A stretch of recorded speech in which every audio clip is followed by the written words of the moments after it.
Let's start with that, should we? Ofgem warning these companies that they're just not doing enough. Yes, not a good report for the energy companies from Ofgem. And, I mean, you want the regulator to be highlighting where things are not going right. But I'm aware, in my constituency, I have a significant British Gas call centre that often deals with the most vulnerable customers. And I know there are things that the energy companies do. But that list of complaints there is not a good story. And I think energy companies have got to realise people want them to be proactive at this really difficult time, doing everything they can. But again, it's a sign for me that the government's management of the energy market has not been a good story for the last 12 years. Yeah, but they're doing everything. The government's doing everything they can to try to help people at this incredibly difficult stage. At one stage, offering to cap bills for 2 years, although that's changed now.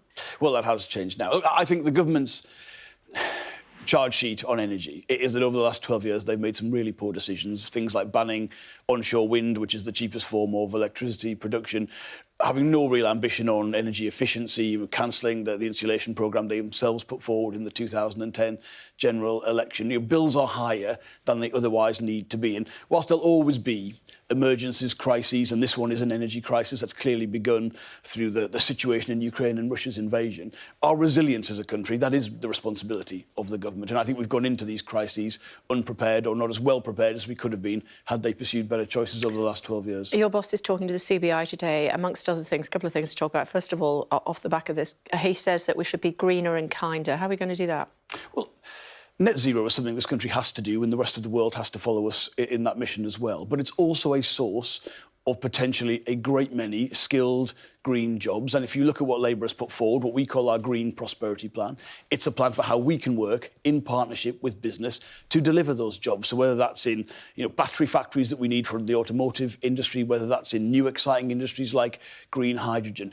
What we haven't got at the minute is a long-term strategy that gives businesses the confidence to invest, or the kind of partnership with the state, the public money that needs to go in, that will make these very exciting new technologies investable. So that is a key part of our growth plan, and that is what Keir is going to put forward at the CBI today, as well as some other issues responding to the needs of business. Indeed so, including talking about what's going on with Brexit. Labour wants a points-based system. How's that going to work? Well, this is the immigration system, and skills and labour shortages are, I think, the number one issue that businesses raise with me all the time. And I understand that the system is not working for them at the moment, particularly in terms of how long it takes to get visas and how the shortage occupation list works, which allows real skill gaps in the economy to be addressed more quickly. Now, we want to be pragmatic on that and address those needs. But what Keir is going to say to businesses today is, if businesses do want to bring additional people to the country, well, that's got to be matched by a clear plan for greater investment in skills in the UK, for better pay and conditions, and for investment in new technologies. So that means immigration is going to continue to play a significant role in our economy, and we should be proud of people who come to this country to do it. But it's not the sole means by which we meet those skills and labour shortages. I think that's a good system that meets the needs of business, but also is a much more sound one for the country as a whole. So is he still defending free movement of people or not? No, because free movement of people makes sense if you're a member of the European Union. But now that issue is settled, we've moved on from that. Not really, is it? Well, I think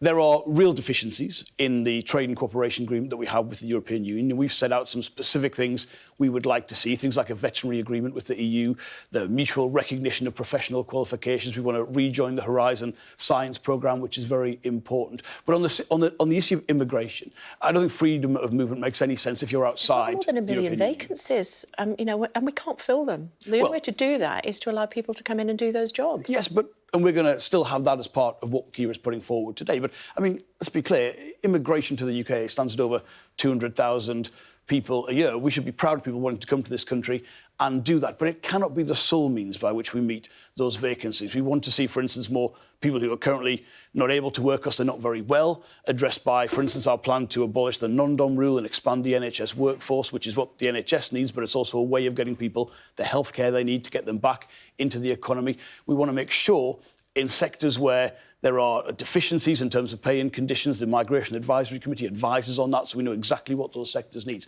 So immigration is going to continue to play a role, but I think it needs more. What kind of role? What sort of percentage role? Given, let's say a million and a half, depends which figures you look at, how quickly can Labour fill that hole if they come into power? And how much of that would be people with migration? How many would be people from the UK? Look, if you believe, as we do, that immigration must be fundamentally about the needs of the economy, with this balance between the investment going in skills and development in the UK alongside people coming in. I don't think it's useful to set an arbitrary number. If you remember when the Conservative government had that net migration target of tens of thousands, I mean, they got nowhere near that. There were hundreds of thousands of people off that every year. So I don't think that is helpful in itself. But I think if you have the kind of policies we're putting forward today that Keir is articulating to the CBI, with this better balance in place, there would be less of a dependence solely on immigration as the means to fill those needs. Yeah, but how quickly will you be able to fill those job vacancies that are there at the moment? Even if we're talking about upskilling workers who do or don't want to go back to work, many over 55 just don't after the pandemic for all sorts of reasons. It's going to take time. So how are you going to fill that gap? It does take time. Look, but first of all, expanding the NHS workforce, yes, that will require those people to be trained and able to do that. I think there are changes to how Job Centre Plus works in terms of how the government's employment programmes work as well. Where there are specific sectors, let's say technical jobs in manufacturing, look, I think those are the kind of things you could look to in terms of allowing a great number of people to come to the country to fulfil them. But that's exactly the sort of example where you would need, alongside that, as we're putting forward today, a clear plan for better skills training in the UK to fulfil those needs. Because over time, it does take time. But that's why I think the balance here that Keir's putting forward is the right balance. It's pragmatic to the needs of business, but it also is saying, over the long term, we're not going to solely look to immigration as the only means of fulfilling those vacancies. How do you think Wales got on last night? I think, well, first of all, I'm most excited about England, if you'll forgive me for saying that. But I think it's a really, really good point for Wales, and it's quite exciting for all the home nations. Were you watching it? We had a business reception. We do a lot of business receptions as the Shadow Business Secretary in the leaders' offices in Parliament, but we had the game on as well, and Welsh colleagues made absolutely clear their support and enthusiasm for the result. OK. Should we be playing in Qatar? I think we're right to go. I think, World Cups are so important in terms of football fans and actually the overall impact of everyone in the country and how they feel about these big sporting tournaments. I'm not happy with the World Cup being in Qatar. I think the argument for extending the destinations who've been able to host the World Cup has always been an argument that's been put forward about taking the values of football, the universality of that. If you kind of have a conversation with someone, you can still have a game of football with them, and spreading that out. And it feels to me so far it's Qatar changing football rather than football changing Qatar. So I think it's been a poor choice, and FIFA are accountable for that. But I wouldn't say we should boycott it and not have the team play there. Should Mark Drakeford be there, who's the leader, of course, of the Welsh Labour Party? Mark Drakeford is the leader of Wales, and he can make his own decisions on that. I wouldn't personally go to Qatar. But I wouldn't personally go. No, but should he have gone? Qatar. Well, I think, from a personal perspective, and that's all I can give, and I think it's perhaps different if you are, the First Minister of Wales.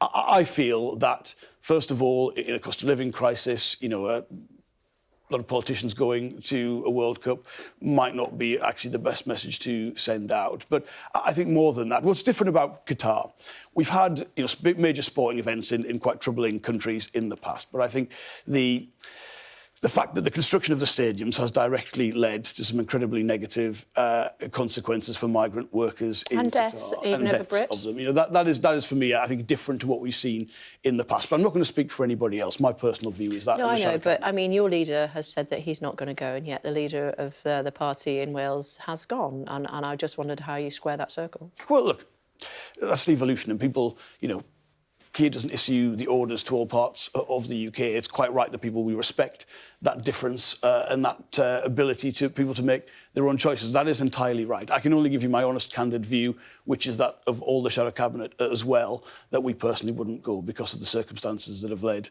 to the World Cup being played. And a final thought on David Beckham. I mean, he was a superstar. He wasn't when he got sent off. I think it was 96. I can't remember now. And then he was again, and now he's being absolutely pilloried in the papers this morning. What's your thought? Well, a bit later than 96, I think. Was it? When he was sent off, I think probably France 98. But anyway, we're talking about previous World Cups. Look, again, all VIPs, sporting icons who've chosen to do this will make their own decisions. But I think some people are going to suffer an adverse set of consequences for their own reputations, because these are serious issues that we're talking about here. Like you say, this has been a matter of life and death for many people in relation to the construction of those World Cup stadiums, and I don't think we can get past that fact.